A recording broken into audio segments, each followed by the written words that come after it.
Ça fait la deuxième visite du président de l'UP Le Rougo, Maître Joseph Djogbénou, à Maître Adrien Ngouédi. Il était là-bas début février encore, pour présenter ses vœux. Maintenant, hier encore, ça fait la deuxième fois. Mais tout ça là, fait suite aux déclarations de Maître Adrien Ngouédi. Il a fait plusieurs déclarations sur le code électoral. Il a dit que le code électoral n'est pas bon. Donc il a fait plusieurs sorties. Et les gens de la mouvance l'ont critiqué. Et finalement, je ne sais pas pourquoi ils viennent le rendre encore visite. Et on sait que, vous savez que c'est en perspective avec les élections générales de 2026. À un moment donné, le président Ngouédi demandait des doléances de la libération des détenus politiques et de l'arrivée au pays des exilés politiques pour une table ronde de reconstruction nationale afin que les Béninois se retrouvent sur une table pour tirer du sort de l'avenir de notre pays. Ce qui est tout à fait normal. Mais si, jusqu'à ce niveau, le Chambre de la Rupture lui avait promis quelque chose, je n'en sais pas. Et que, vu que cette promesse n'a pas tenu jusqu'à la fin de ce mandat et qu'il est en train de se comporter comme ça, je n'en sais pas. Mais Ngouédi ne fait jamais rien sans rien. Ça, je le connais en qualité de ça. Quand on le touche quelque part, parfois, il sort ses griffes. C'est un grand animateur de la vie politique et qui a un droit de veto sur sa zone politique. Parce qu'au Bénin, nous avons des partis politiques qui sont ethniques. Parce que vous voyez, vous faites l'analyse, c'est des partis ethniques. Quand tu vois le PRD, c'est de Akpakpa jusqu'à Porto-Novo et ses environs.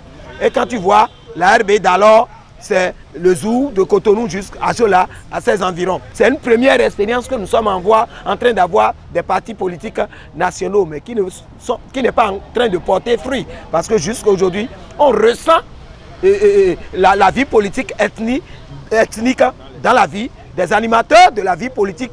La visite de Djogbénou, encore une fois, ne me surprend pas. C'est un piège sans fin. C'est un piège sans fin. Wait and see serait ce que moi je vais dire à tous les Béninois. Et je vais demander à un calme politique à chacun de nous.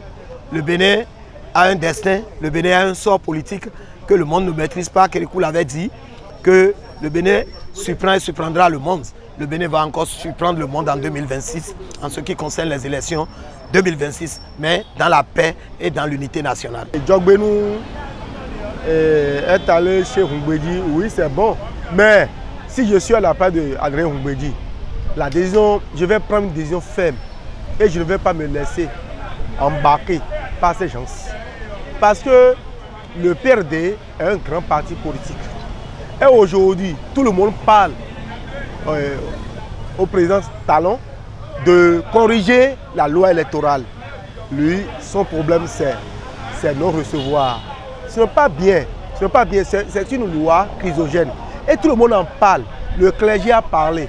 La conférence épiscopale a parlé. Tous les partis politiques disent que ce code est un code criminel. Et on ne veut pas comprendre. Moi, je dis, si Ngouédi peut sortir du UPR pour aller dans l'opposition et faire accord de gouvernance avec les démocrates, ils vont sauver ce pays. Et libérer les prisonniers politiques pour que les exiliés ils vont rentrer. Je demande au président Adrien Ngouédi de prendre une décision ferme. Ces derniers temps, le président Ngouédi a fait certaines sorties, a critiqué le président qui est au pouvoir, bien le gouvernement en place. Alors que le parti UPR que le BC a entamé, Ngouédi était associé à ce parti. Selon moi, il ne devait pas faire ces critiques-là. Pourtant, il l'a fait. Donc, nous sommes dans la politique. Tout le monde peut parler ce qu'il veut dire. Il a fait ses critiques. Je pense que c'est sur ces critiques que le président de Djogbénou s'est déplacé par le voir. Et ici, 9 mois, 8 mois, il y a eu une élection présidentielle. Donc, on ne pourra pas croiser les bras et à dire on va rester calme à la dernière minute avant de faire ces déplacements. Ngouédi, c'était quelqu'un qui faisait la politique depuis. Il a fait plus de 25 ans de l'opposition. Donc c'est quelqu'un qu'on doit considérer. C'est quelqu'un qui, quand il va aux élections, il est toujours deuxième, bien troisième. Donc celui qui veut être le candidat en 2026 doit se rapprocher à celui-là. Vous savez que s'il n'y a pas de Ourémé Plateau, c'est ces zones. Si tu ne sais pas rapprocher à celui-là, c'est 8% ou bien les 10% ou bien le travail qu'il fait pour qu'il soit deuxième sur les élections. Donc tu ne peux pas avoir ces élections-là. Donc c'est bon que Djok Benou doit le voir s'il va travailler avec eux.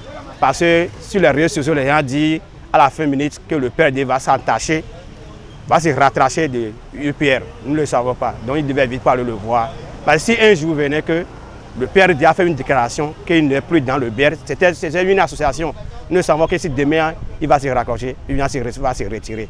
Donc il doit faire vite pour aller le négocier avec lui pour que demain cela ne se fasse pas.